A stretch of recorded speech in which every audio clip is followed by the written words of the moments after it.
আজকে দিনটা ছিল স্যারের জন্য, স্যারের কথা শুনেছেন, আমিও শুনেছি, যেহেতু আমি স্যারের ছাত্র। আমি প্রাণ বোমানোর মতো স্যারের কথাগুলো শুনেছি, আমার ভালো লেগেছে। আজকে আমি বেশি কিছু বলে আপনাদেরকে দৈর্যচ্যুত করবো না।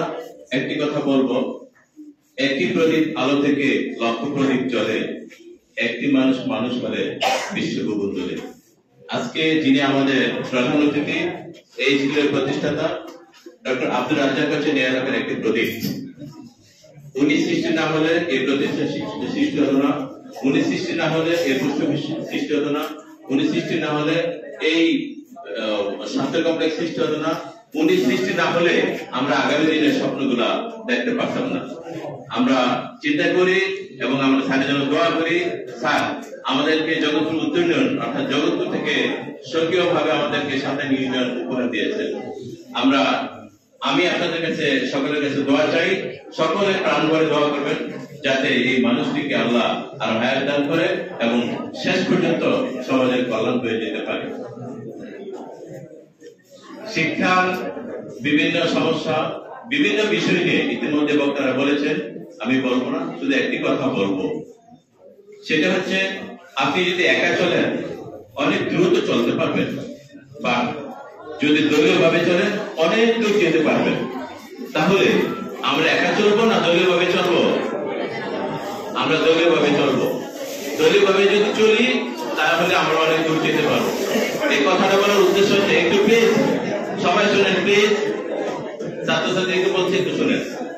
আমরা কমিটি, শিক্ষা প্রতিষ্ঠানের প্রতিষ্ঠাতা পরিবার, ছাত্রছাত্রীবৃন্দ, অভিভাবকবৃন্দ, সর্বোপরি এই শিক্ষাকে, এই প্রতিষ্ঠানকে যারা আলোকিত করবে, শিক্ষক মন্ডলী, সকলে আমরা একসাথে চলবো এবং এই প্রতিষ্ঠানটিকে আমরা এই পীঠস্থানে একটা মডেল হিসেবে রূপান্তরিত করব, সেই শপথ আজকে সবাই করতে চাই।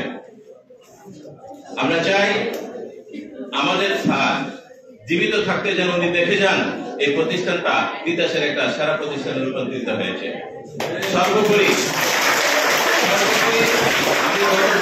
আপনাদের সাথে ছিলাম বিভিন্ন কারণে, আমি এই আমার মনের টানে হোক বা শিক্ষার প্রতি মায়া হোক, শিক্ষকদের প্রতি ছাত্রদের প্রতি মায়া হোক, আমি 8টি মিটিং করেছি এবং আমি সর্বসময় চেষ্টা করেছি এই প্রতিষ্ঠানটা ভালো থাকুক, শিক্ষকরা ভালো থাকুক এবং এখান থেকে কিছু আলোকিত মানুষ বের হোক।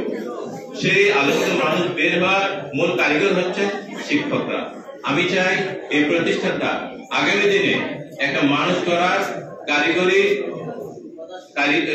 হিসেবে যারা আছেন তারা একটা কারিগরি প্রতিষ্ঠান রূপান্তরিত করবেন। সেই প্রত্যাশা রেখে আগামী দিনে আমি আপনাদের এবং মঞ্চ উপস্থিত যারা আছেন এলাকাবাসী সকলের সর্বোচ্চ সহযোগিতা কামনা করে সকলকে ধন্যবাদ জানাচ্ছি এবং আজকে যারা প্রিন্ট মিডিয়া এবং সাংবাদিক বৃন্দ আছেন আপনাদের অনেক ধন্যবাদ।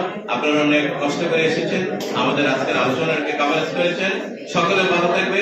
বিশেষ করে একটি কথা বলবো, যারা নির্বাচনী পরীক্ষা দিয়েছে তাদের মধ্যে যারা দুর্বল আছে, আমি শিক্ষকদেরকে বলবো আপনারা তাদের জন্য স্পেশাল একটা ক্লাস কোর্স করবেন এবং যারা বেশি দুর্বল তাদেরকে এখানে সারাদিন রেখে স্পেশাল কেয়ার নিয়ে তাদেরকে যাতে পরীক্ষা ভালো রেজাল্ট করতে পারে সেই প্রচেষ্টা চালাবেন।